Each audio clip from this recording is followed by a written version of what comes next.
बघा आता हे गणित सोडवत असताना हे कंस जे आहेत ते आपल्याला अगोदर सोडून घ्यायचे. म्हणजे हे 0.5 आणि 0.3 यांची जर बेरीज केली आपण तर काय येते 0.8 भागिले 0.2 छेद ह्या दोघांची बेरीज काय येते 0.5 भागिले 0.5. आता या ठिकाणी भागाकारामध्ये हे 0.2 आणि 0.8 यांचा जर भागाकार केला तर काय येतो बेचोक 8 म्हणजे 0.4 आणि 0.5 एक 0.5 म्हणजे 0.8. ह्या दोघांना पूर्ण रूपात घेण्यासाठी ह्याला 10 न भागायचं गुणायचं आणि ह्याला 10 न गुणायचं म्हणजे काय येणार हे 4 येणार आणि खाली 1 येणार म्हणजे 1 4 4 म्हणजे उत्तर आपलं येणार 4. त्यानंतर यामधीलच 6.6 6.06 6.006 आणि 66.6006 या सर्व संख्यांची बेरीज करायची आपल्याला. तर काय करायचं हे व्यवस्थित मांडून घ्यायचं म्हणजे पॉईंट खाली पॉईंट आला पाहिजे. पॉईंटच्या बरोबर खाली पॉईंट म्हणजे 6.6 त्यानंतर 6.06 पहा पॉईंटच्या खाली पॉईंट येतो की नाही. पुन्हा त्यानंतर 6.006 त्यानंतर 66 ही 2 अंकी संख्या आली 66.6006.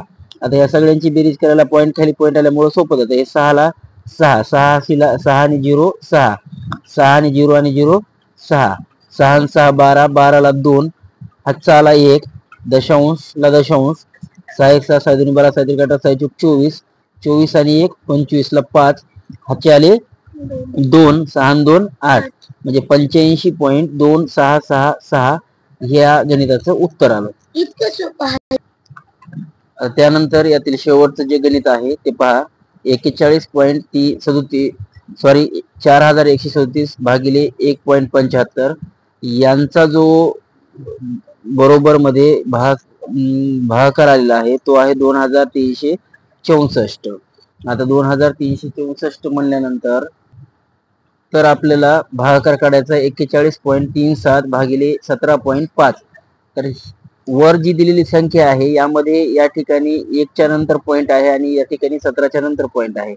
या ठिकाणी 4137 होतं आणि 41.37 भागाकार करत असताना ह्या दोन्ही संख्या सेम आहेत ह्याही सेम आहेत फक्त पॉइंटचा फरक आहे. म्हणून या ठिकाणी जो येणारा भागाकार आहे तो ह्याच आलेल्या भागाकाराच्या संख्येतच येणार आहे परंतु पॉइंटचा फरक राहणार आहे. म्हणून हे 2 आणि हे 3 इथे 3 पॉईंट सोडून ज्यावेळेस आपण पॉईंट देतो त्यावेळेस इथं 2 च्या नंतर पॉईंट द्यायचा. भागाकार आला 2.364. तरी आपण हे भागाकार करून पाहू 41.37 भागिले 17.5 जर बघितलं तर ह्याला आपल्याला 100 न जर गुणलं तर ही पूर्ण संख्या तयार होते आणि याला सुद्धा मग आपल्याला 100 न गुणावं लागेल. म्हणजे काय येणार हे 3137 छेद इथे 4137 आणि या ठिकाणी 175 इथे एकच दशांश नंतर अंक आहे म्हणून 5 च्या नंतर 1 शून्य लागणार आहे. मग आता या ठिकाणी पहा या दोघांचा आपल्याला काय करायचा आहे भागाकार करायचा आहे. या दोघांचा भागाकार करण्यासाठी मग आता जर भागाकार केला तर 7 3 10 आणि 1 11 11 4 15 7 5 12 आणि 1 13 भाग जात नाही 3 न सुद्धा म्हणून आपण 1775 1 1775 आणि 1750 गुणिले 2 करू. बे 0 0 बे 5 10 ला 0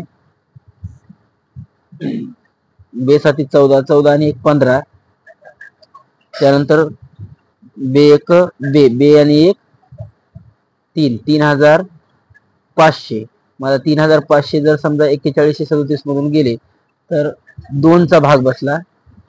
इथे किती राहिले मग 3500 गेल्यानंतर 637 राहिले 637. मग इथं पॉइंट लागणार.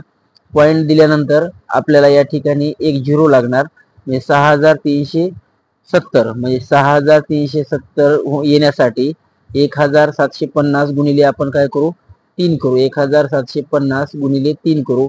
3 0 0 3 5 15 3 7 21 3 21 आणि 1 22 3 2 3 1 3 3 2 5 5220 50 म्हणजे 3चा भाग बसल्यानंतर 5250 जर ह्याच्यातून वजा केले 5250 0,2,1,1 म्हणजे 1120 एवढी राहिली. तर मग आता 1120 ला पॉईंटच्या नंतर असल्यामुळं अजून एक शून्य लागला. मग आता आपण या ठिकाणी काय करू 1750 ला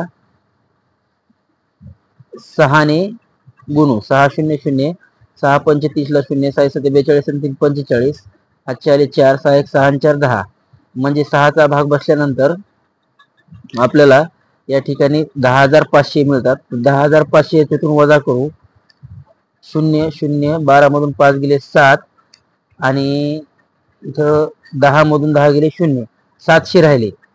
700 राहिल्यानंतर आता या ठिकाणी दशांशानंतर म्हणून 7,000 झाले. तर 1750 गुणिले आपण 4 करू 4 0 0 4 पंच 20 ला 0 4 7 28 आणि 2 30 ला 0 4 1 4 4 आणि 3 7 आले 7,000 म्हणजे 1750 चोक 7,000 म्हणजे इथे 4चा भाग बसला आणि 1750 आला भागाकार 2.364 ओके.